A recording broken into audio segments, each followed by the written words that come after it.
तीन बहनों का एक लौता भाई, एक माजूर और बीमार बाप का एक लौता सहारा।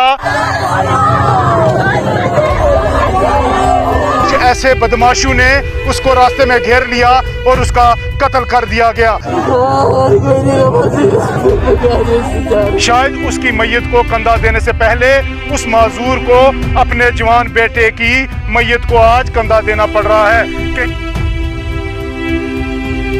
कहीं ये सवालिया निशान इंसानियत पे जरूर हैं कि बिस्मिल्लाहिर्रहमानिर्रहीम, अस्सलामु अलैकुम। आप देख रहे हैं कश्मीर क्राउन और मैं आपका मेज़बान राहिल गनई। इस वक्त की सबसे बड़ी खबर से आपको आगाह करते हैं। जिस तरीके से मुबैना तौर पर एक नौजवान 20 साल बच्चा जिसका कत्ल कर दिया गया, चंद ऐसे शरपसंद जिन्होंने एक नौजवान का कत्ल कर दिया गया। तीन बहनों का एक लौता भाई, एक माजूर और बीमार बाप का एक लौता सहारा, एक बुजुर्ग माँ के दिल का वो सहारा जिसके लिए शायद वो पूरी उम्र अपनी आंखें तरसती रहेंगी, उसकी आंखें कि वो अपने बेटे को देखे।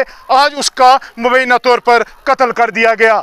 बताया यह जा रहा है कि एक नौजवान जो अपने घर से बाहर था, लेकिन कुछ ऐसे बदमाशों ने उसको रास्ते में घेर लिया और उसका कत्ल कर दिया गया। हमारे साथ बात करने के लिए यहाँ के मकामी लोग मौजूद हैं। हम बात करने की कोशिश करेंगे उनसे और जानेंगे कि ये पूरा हालात और वाक़ात क्या हुआ है।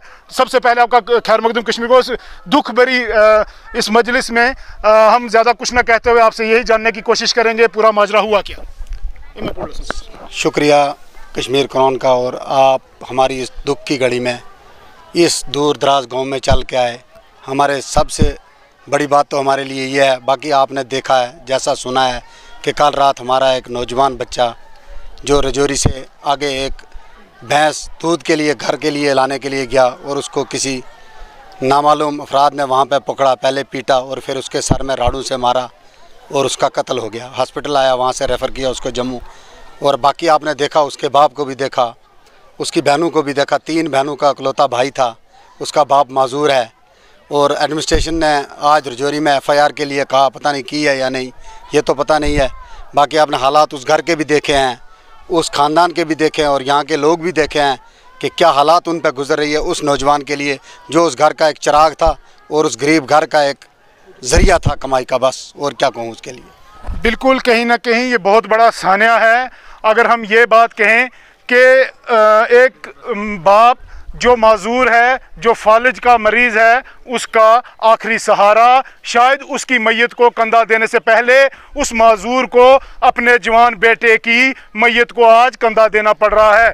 कहीं ना कहीं इंसानियत का कत्ल हुआ है। कहीं ना कहीं यह इंसानियत को शर्मसार कर देने वाला वाक़या जिस तरीके से ज़िला राजौरी में पेश आया, हम चाहेंगे, यहाँ की आवाम चाहती है, यहाँ का हर नौजवान, यहाँ की हर औरत, यहाँ का हर बच्चा ये चाहता है कि उन शरपसंदों के खिलाफ कार्रवाई होनी चाहिए, उन शरपसंदों के खिलाफ सख्त से सख्त कानूनी कार्रवाई होनी चाहिए, ताकि आइंदा कोई भी ऐसा बुजुर्ग बाप अपने जवान बेटे को कंधा ना दे। कोई भी ये बेसहारा, ये बहनें अपने जवान बेटे की कब्र खोदते हुए ना देख सकें। कभी कहीं ये माँ जो एक अपने बच्चे को अपने बुढ़ापे का सहारा समझ रही थी, आज वो अपनी बच्चे की मैयत पे रो रही है। कहीं ना कहीं ये सवालिया निशान इंतज़ामिया पे तो होंगे, लेकिन कहीं ना कहीं ये सवालिया निशान इंसानियत पे ज़रूर हैं कि आखिर हम लोग, हम इंसान किस समाज में ज़िंदगी जी रहे हैं। कहीं ना कहीं ये जो मुबैना कत्ल हुआ है,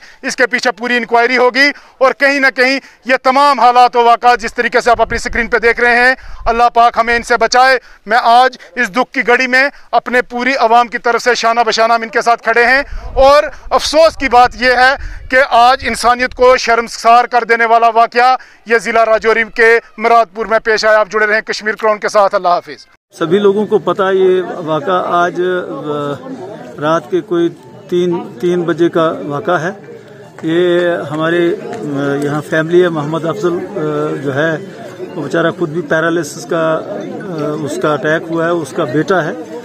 तो ये कोई दूध देने वाली कोई भैंस खरीद के लाया था, इसके साथ गाड़ी में डाला हुआ था उसको। तो आ रहे थे तो रास्ते में मुरादपुर के मकाम पर इनको कुछ लोगों ने रोका। उधर से इन्होंने गाड़ी जो है वो फौरी तौर पर निकाली। इनको अंदाज़ा हो गया कि ये वही हो सकते हैं, वो जो गांव रक्षक वगैरह हैं, बहुत सारे वाक़े ऐसे होते रहते हैं।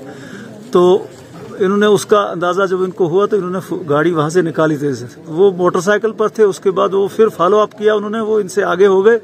तो सलानी ब्रिज के पास फिर उन्होंने नाका लगाया था, पत्थर शत्थर रखे थे रास्ते में, वहां से भी इन्होंने गाड़ी जो है तेजी से निकालने की कोशिश की, लेकिन दोनों तरफ से वो 2 बंदे थे, एक राइट साइड एक लेफ्ट साइड, उन्होंने दोनों तरफ वालों ने पत्थर मारे। ड्राइवर तो बच गया, तो जिस आदमी की अभी डेथ हो गई है वो उसको पत्थर लगा और बड़ा भारी वजन का पत्थर था, तो जिससे उसका शदीद जख्म आया। तो फिर वो वहाँ से जैसा कि वो ड्राइवर ने कहा है कि उन्होंने ऊपर तक ख्योरा ब्रिज से भी ऊपर तक उन्होंने फॉलो अप किया उसको। तो उसके बाद वो वहाँ से वापस गए, फिर ये भागते हुए आए ऊपर, कहीं इधर छोड़ा, उसके बाद में फिर चले गए वापस, फिर जीएमसी उसको वहाँ दाखिल किया। तो कहने का मतलब ये है कि उसके बाद जीएमसी वालों ने भी रेफर कर दिया जम्मू। जम्मू पहुँचते ही वो इमरजेंसी में जब पहुंचे तो उन्होंने चेक कर रहे थे तो डेथ डिक्लेयर कर दिया। तो ये इस फैमिली का मोहम्मद अफजल का बेटा था, इसको उम्र भी इसकी 20-21 साल थी। ये वाहिद ब्रेड अर्नर था इस फैमिली में। इस मोहम्मद अफजल की 3 बेटियां हैं और वालदा भी बीमार है इसकी। तो इस फैमिली में दूसरा कोई आदमी था, वालिद को पैरालिसिस का अटैक है। तो यही लड़का अब थोड़ा बहुत इधर उधर मजदूरी करके इनको पालता था। तो ये एक बड़ा हमें एक ये शौक है इस इलाके में। ये जो पुरअमन इलाके में ये फैनेटिक्स हैं, फिरका परस्त लोग हैं जो खामखा में ये इशू बनाते हैं।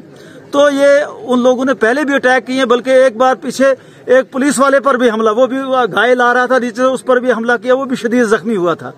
तो इसी तरीके से और भी बहुत सारे वाक़े हुए। मुलाजमों को कई मुलाजम जाते हैं, कभी वो ये सीजन जब आता है खरीफ का तो कोई बैल लाता है, कुछ लाता है गाड़ी पर डाल के, तो वो रास्ते में ये लोग हर वक्त ये करते हैं। तो हम ये सरकार से मांग करेंगे कि इस किस्म की ये फिरका परस्ती जो ये शिवसेना के नाम पर या कोई बजरंग दल के नाम पर इस किस्म की फिरका परस्ती करके पुरअमन माहौल में, ये मुस्लिम मेजॉरिटी डिस्ट्रिक्ट है, तो अगर इसमें यहाँ कुछ फिरका परस्त इस किस्म का करेंगे तो फिर अगर दूसरी मेजॉरिटी कम्युनिटी में इस किस्म का प्रोवोकेशन की बात है तो प्रोवोकेशन हुई, फिर हालात ठीक नहीं होंगे। इसलिए एसपी राजौरी को, डीसी राजौरी को ये कहना चाहूंगा कि ये ऐसे गुंडागर्दी जो हो रही है इनको लगाम डालें, इनको कंट्रोल करें। कोई शरीफ आदमी सफर नहीं कर सकता। ये कोई न कोई नया, ये हर बार 3 महीने के बाद नया ड्रामा करते हैं।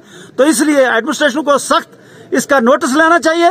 और ये गुंडे लोग जो हैं इस तरह रास्ते में लोगों को माल मवेशी का इसका सीजन है, माइग्रेशन है, अपवर्ड्स माइग्रेशन है, कभी किसी भेड़ वाले को पकड़ लेते हैं, किसी गाय वाले को पकड़ लेते हैं। Rakib Sir's Excellence Parepura Srinagar offers coaching for 11th, 12th, Arts and Commerce, all subjects with Valley's top faculty on board. Visit Rakib Sir's Excellence Parepura Srinagar. Call on 9622 888 333 9469 888 333.